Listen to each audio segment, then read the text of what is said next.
2026-27 ఆర్థిక సంవత్సరానికి సంబంధించి విద్యుత్ ఛార్జీల వసూళ్ల కోసం ఆ టారిఫ్ని విద్యుత్ పంపిణీ సంస్థలు రెగ్యులేటరీ కమిషన్ ముందు ప్రతిపాదించినాయి.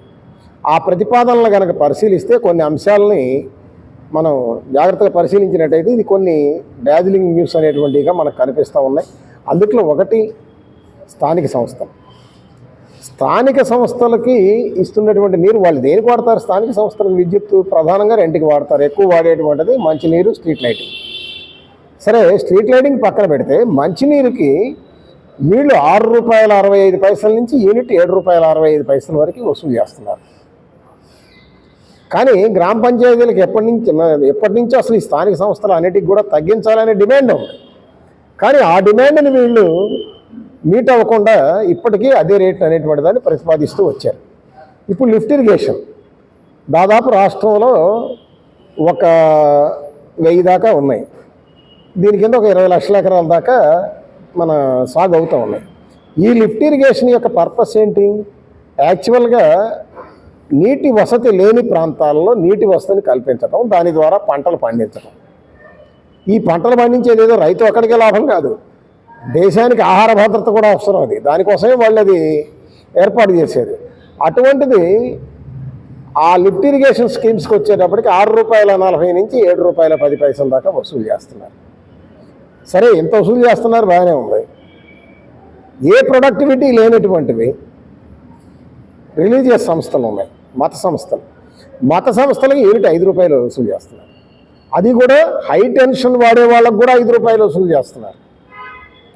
హై టెన్షన్ వాడే వాళ్ళకి ₹5 వసూలు చేయటం ఏంటి? ₹5 వసూలు చేస్తున్నారు. కానీ లిఫ్ట్ ఇరిగేషన్ స్కీమ్స్కి, మంచినీటికి కూడా వీటన్నిటికి సంబంధించినంతవరకు ₹7.65, ₹7.10 అట్లా వసూలు చేస్తున్నారు. అంటే ప్రజోపయోగం అయినటువంటి దానికి ఇట్లా వసూలు చేయటం అనేటువంటి దారుణమైనటువంటి విషయం. అందుకనే మేము విద్యుత్ వినియోగదారుల ఐక్యవేదికగా ఈ స్థానిక సంస్థలకి లిఫ్ట్ ఇరిగేషన్స్కి ఇచ్చేటువంటి వాటిని కూడా తగ్గించాలి అని చెప్పని మేము డిమాండ్ చేస్తాం. ఇక రెండవ అంశం, సోలార్ ప్యానెల్ తయారు చేసే కంపెనీలు ఉన్నాయి. సోలార్ ప్యానెల్ తయారు చేసే కంపెనీలు వాళ్ళు రాయలసీమలో దానికి విస్తృతంగా భూములు కేటాయించి చేస్తున్నారు. ఆ సోలార్ ప్యానెల్ తయారు చేసేటువంటి కంపెనీలు ఇవి ప్రైవేట్ కంపెనీలు, 2 వ్యాపారం. అది వ్యాపారంలో వాళ్ళకి ఎంత వసూలు చేస్తున్నారు? ఏం వసూలు చేయట్లేదు. మొత్తం ఉచితంగా గవర్నమెంట్ ఉచిత కరెంట్ ఇస్తుంది. ఉచిత కరెంట్ ఎందుకు ఇవ్వాలి? ఇవాళ ఒక చిన్న బడ్డీ కొట్టు పెట్టుకొని వ్యాపారం చేసుకోవడానికి, చిన్న బతకడానికి బడ్డీ కొట్టు పెట్టుకున్నటువంటి వాడికి ఈరోజు సుమారు యూనిట్ ₹5 చిల్లర వసూలు చేస్తున్నారు వాళ్ళ దగ్గరేమో అంత వసూలు చేస్తూ వీళ్ళ దగ్గరికి వచ్చేటప్పటికి అసలు ఏమీ వసూలు చేయకపోవటం అనేది దారుణమైనటువంటి విషయం. ఇప్పుడు వీళ్ళ దగ్గర వసూలు చేయకుండా ఆగినటువంటి కరెంటు మొత్తం కూడా రేపొద్దున ప్రజానీకం కట్టాలి. వాడు ఏమైనా ప్రజలకు ఏమైనా తక్కువకి ఇస్తాడా? ఏమీ ఇవ్వడు. మొత్తం ఎక్స్పోర్ట్ చేసుకొని కోట్ల లాభాలు సంపాదించుకుంటాడు. కానీ విద్యుత్ మాత్రం మనం ప్రజానీకం కట్టాలా? ఇది దారుణమైనటువంటి విషయం. కాబట్టి ఆ ఉచిత విద్యుత్తు సోలార్ ప్యానెల్ కంపెనీలకు ఇచ్చే విధానాన్ని మానుకోవాలి అని చెప్పని మేము డిమాండ్ చేస్తాం. ఇక మూడో అంశం, మన time of the day tariff. ఇది సరే, ఉదయం 6 గంటల నుంచి 10 గంటల వరకు పీక్ అవర్ అన్నారు. ఇప్పుడు దాన్ని మార్చి ఆ గంటల 5 నుంచి 9 గంటల వరకు ఇట్లా మార్చారు.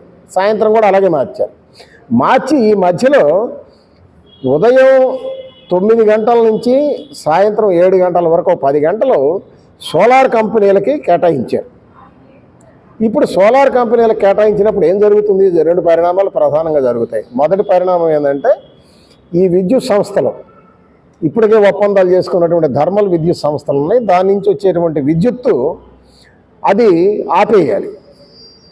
అది ఆపేసినా సరే, వాళ్ళ దగ్గర నుంచి విద్యుత్ తీసుకోకపోయినా సరే దానికి ఫిక్స్డ్ ఛార్జీలు ఒప్పందాల ప్రకారం చెల్లించాలి.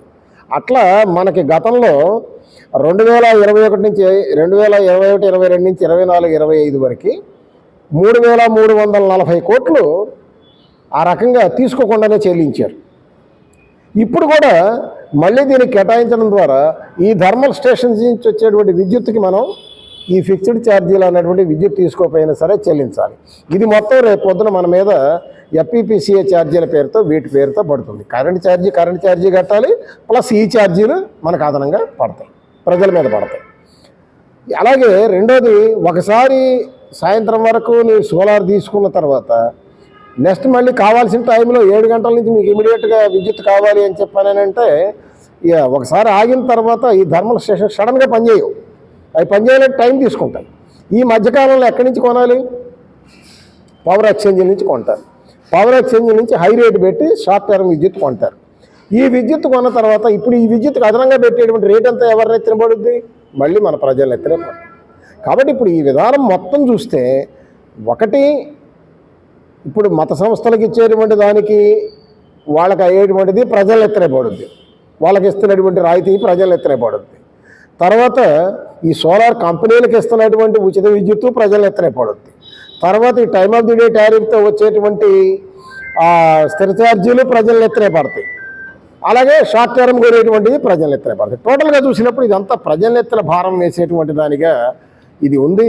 ఈ విధానం మార్చాలి అని చెప్పని విద్యుత్ వినియోగదారుల ఐక్య వేదికగా మేము డిమాండ్ చేస్తున్నాం.